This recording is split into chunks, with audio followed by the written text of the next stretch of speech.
여러분들 요새 경제 뉴스만 보면은 맨날 테이퍼링 한다고 하죠. 미국이 뭐 테이퍼링 언제 하냐, 올해 하냐, 아니면 내년에 하냐, 맨날 이 소린데 무슨 말 하는지 모르는 분들이 너무 많아요. 그래서 오늘은 이 테이퍼링을 아주 쉽게 얘기해 볼 겁니다.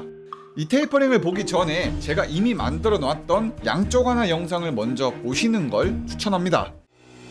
자, 2008년 서브프라임 모기지 사태가 왔습니다. 그 이후에 전 세계적인 경제 위기도 왔어요. 부동산 시장, 주식 시장, 실물 경기까지 완전히 바닥까지 곤두박질 쳤단 말이에요. 그래서 미국은 이걸 어떻게 대처했냐? 경제 위기를 벗어나기 위해서는 극단의 정책이 필요하다구리. 그건 바로 금리를 내리는 거다구리.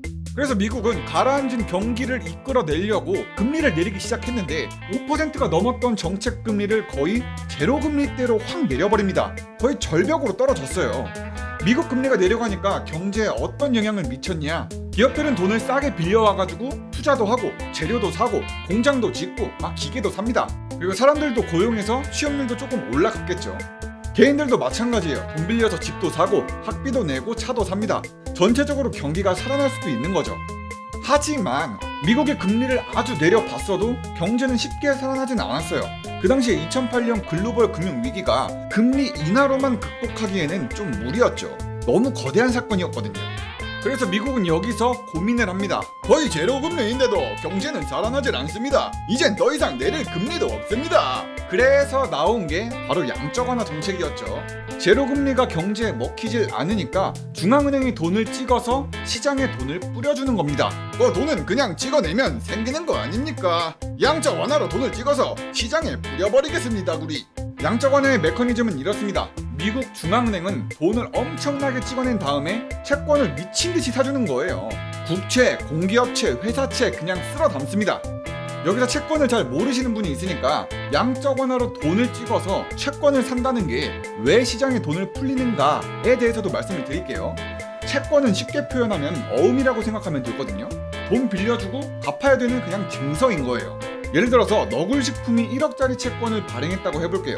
우리 돈 필요하다구리. 채권 발행할 테니까 돈 좀 빌려달라구리.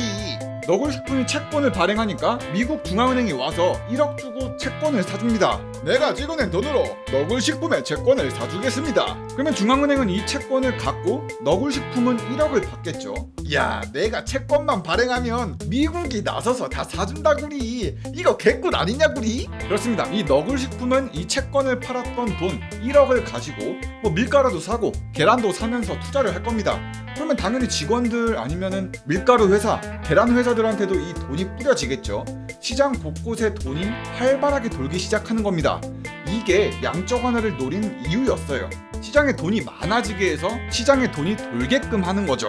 그러면은 기업 입장에서는 설비도 하고 공장도 짓고 사람도 고용할 거고 개인들도 돈을 쓰기 시작하면서 소비와 투자가 늘어날 겁니다. 경제 전체가 살아난다 이 말이죠. 그렇게 시간이 흘러 2020년이 왔습니다. 근데 2020년에 코로나19 사태가 전 세계를 덮쳤죠.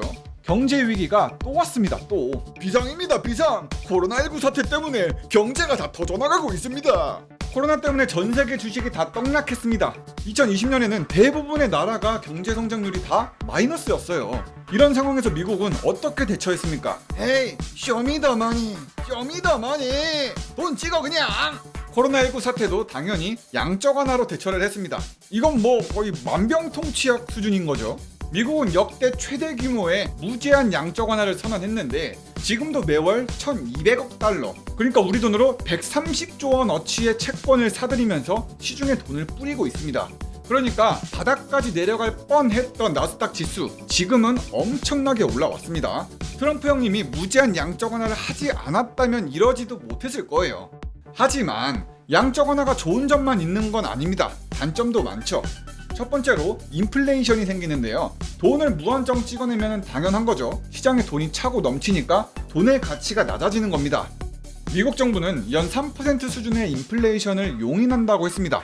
그러니까 양적 완화로 물가 상승이 일어난다는 걸 알면서도 양적 완화의 장점이 더 크다는 걸 알고 있으니까 이 물가 상승을 눈 감아주겠다는 겁니다.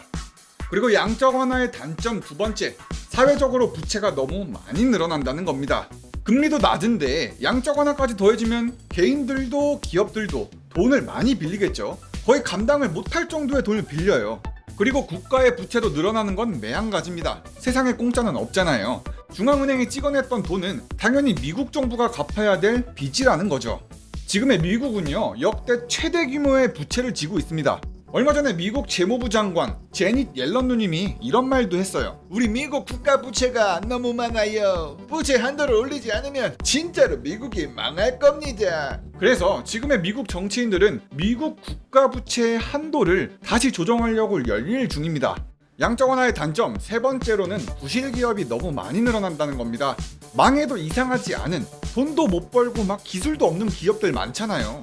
근데 양적 완화 덕분에 시장에 돈이 차고 넘치니까 이 돈 덕분에 파산도 하지 않고 살아남는 기업들이 너무 많아집니다. 이 기업들은 투자자 등에 빨대 꼽고 연명하는 광경이나 마찬가지인 거겠죠. 망해야 될 기업은 망해야 되는데 좀비처럼 살아있으면서 돈만 쪽쪽 빨고 있으니까 참 비효율적인 시장이 돼버리는 겁니다. 마지막으로는 양적 완화로 만들어진 돈이 시장 곳곳에 쫙 퍼져야 되는데 주식이나 부동산 같은 자산시장에만, 이런 데만 돈 쏠림 현상이 나타납니다. 다들 돈 빌려가지고 주식, 부동산, 코인 같은 거 하는 거예요. 양적 완화가 원래는 건강한 경제를 만들려고 시장 곳곳에 이게 돈이 뿌려져야 되는데 부작용으로 인해서 자산시장에 버블을 갖고 올 수도 있는 겁니다. 자, 미국은 여태까지 양적 완화로 경제 회복을 했어요. 개꿀 빨았단 말이야. 근데 양적 완화를 너무 오래 또 너무 많이 하니까 슬슬 부작용이 커졌습니다. 그러면 어떻게 해야 되냐? 양적 완화를 줄이거나 그만둬야겠죠. 이제 슬슬 경제가 살아나니까 양적 완화를 그만해볼까요? 양적 완화를 줄이거나 멈추는 걸 바로 테이퍼링이라고 합니다. 지금까지 코로나19 사태 이후로 매월 1200억 달러씩 신나게 돈 뿌리던 걸 이제는 점차 줄이겠다는 거예요. 예를 들어서 생각해 볼게요. 만약에 중학생 정도 되는 학생 너구리가 있는데 이 학생 너구리가 혼자서 돈도 벌고 공부도 하질 못하잖아요. 그러니까 부모님이 이 학생 너구리한테 용돈을 한 달에 한 10만 원씩 줍니다. 이걸 우리는 양적 완화라고 이해하시면 돼요. 스스로 제 구실을 못하니까 용돈을 쥐어준 거야. 근데 만약에 이 중학생 너구리가 대학생이 됐으면은 상황이 좀 달라지겠죠. 이제는 용돈을 타서 쓰는 게 아니라 스스로 알바도 하면서 돈도 벌어요. 그러면 당연히 부모님들은 용돈을 매달 10만 원씩 주던 거를 좀 줄여야겠죠. 그대로 주면 안 되겠지.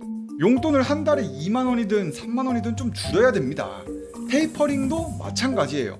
부진한 경제를 다시 살리기 위해서 마치 용돈 주듯이 그냥 시장에 돈을 풀었다가 경제 상황이 다시 나아지면은 이 용돈을 줄여 나가는 겁니다. 이제는 돈도 조금만 찍어낼 거고 채권도 조금만 사줄 거다구리. 자, 이번에는 테이퍼링을 하면은 경제가 어떻게 되냐? 기본적으로 양적 완화에 반대로 흘러간다고 생각하시면 됩니다. 미국 중앙은행이 더 이상 돈을 안 찍어낸다고 했죠. 그리고 국채, 지방채, 회사채 사던 걸 이제 안 사줍니다. 원래 돈이 사방에 막 뿌려지고 있었는데 돈이 뿌려지질 않는 거예요. 기업들은 양적 완화 이전보다 돈이 부족해집니다. 고용도 통 크게 하질 못하고 설비나 공장 재료 이런 거 다 못 사요. 당연히 개인들도 소비하는 것 그리고 투자하는 거 다 부담이 가겠죠. 사회 전체적으로 소비와 투자가 조금씩 감소해서 경제에 타격을 준다는 게 이 테이퍼링의 입장입니다. 그러니까 테이퍼링 한번 잘못했다가 경제에 타격 안 맞으려면은 이 테이퍼링을 언제 하냐, 이 타이밍이 진짜 중요하거든요.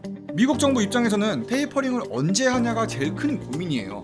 갑작스럽게 돈 뿌리던 걸 멈춘다? 그러면 경제에 미칠 충격이 만만치가 않거든. 미국은 예전에도 테이퍼링을 한번 하려다가 제대로 폭망한 적이 있어요. 때는 2013년 미국은 이렇게 말했었죠. 우리 미국은 이제 테이퍼링을 할지도 모르겠습니다 구리. 이 말이 사실 테이퍼링을 하겠다고 한 것도 아니고 진짜 언급만 한 거거든요. 근데 전 세계 금융시장이 어떻게 됐냐? 시장에서 돈이 빠져나간다 구리. 지금이 최고점이니까 내 주식, 부동산 싹 다 팔아버려야겠다 구리. 이게 아닌데. 주식시장 엄청나게 요동쳤습니다. 10%가 넘게 빠졌었어요. 그때 표현으로 이 떡락이 발작이란 표현까지 썼습니다. 앞으로 돈을 안 뿌려준다고 하니까 모든 자산시장이 떡락할 수밖에 없었던 거죠. 그러니까 미국 정부 입장에서는 이 테이퍼링을 하고 싶어도 말을 제대로 못해 조심스러울 수밖에 없어요. 돈 뿌리는 거 그만두면 또 경제가 어떻게 될지도 모른다구리. 테이퍼링은 신중하게 해야 된다구리. 그래서 지금 뉴스들처럼 허구한 날 테이퍼링 한다고 아니면 테이퍼링을 고려 중이라고 얘기하는 거예요. 야, 우리 테이퍼링 할 거야. 조심해. 니네는 입만 살았지 안 할 거잖아. 크크르 빙뽕. 야, 나 한다고 했다. 응, 나 거짓말 안 믿는다구리. 나 말했다. 한다. 너무 갑작스럽게 테이퍼링을 해버리면은 경제에 큰 충격이 오니까 지금 예시처럼 매번 뉴스에서 신호를 보내고 있는 겁니다. 진짜로 할 때 놀라지 좀 말라고요. 테이퍼링을 할까 말까, 던질까 말까 고민하는 지금 미국의 경제 상황은 어떻습니까? 고용 지표가 진짜 너무 많이 좋아졌어요. 실업률이 7월에 5.9%에서 5.4%로 떨어져가지고 코로나19 사태 이후에 실업률이 그야말로 최저입니다. 최저. 경제가 조금씩 살아나고 있는 중이에요. 게다가 주식시장, 부동산 시장, 코로나 사태 이전보다 훨씬 더 올랐죠. S&P 500이 최저 2200을 찍었었는데 지금은 4400을 넘었습니다. 거의 2배 이상이 올랐어요. 게다가 올해 미국의 GDP 성장률 심상치가 않습니다. 무려 7%를 목표로 두고 있어요. 그 거대한 미국이 7% 성장한 지가 언제냐? 사실 30년도 넘었거든요. 1984년도가 마지막으로 7% 성장이었지 지금까지 이뤄본 적이 없거든요. 사실상 지금 미국의 경제 분위기가 어떻냐? 좋은 편입니다. 아니, 너무 뜨거워요. 진짜 다 활활 불타고 있어. 이거는 곧 테이퍼링 하기에 미국 시장이 지금 어떤 상태다? 테이퍼링 하기에 딱 좋은 날씨고만 그래.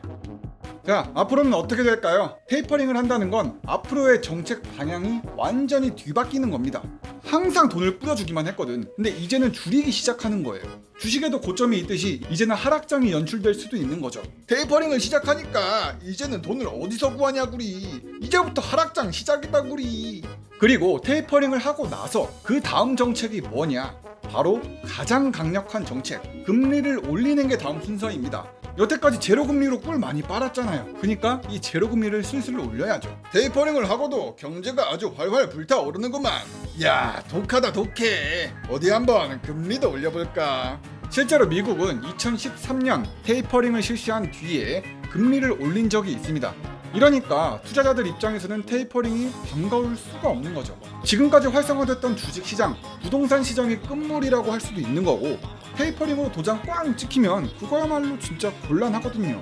자, 여기까지 해서 테이퍼링을 아주 쉽고 간단하게 한번 배워봤습니다. 영상 끝까지 봐주셔서 정말 감사드리고 구독과 좋아요 좀 눌러달라구리. 그럼 다음 영상에서 보자구리. 굿. 리뷰형이는 바보입니다.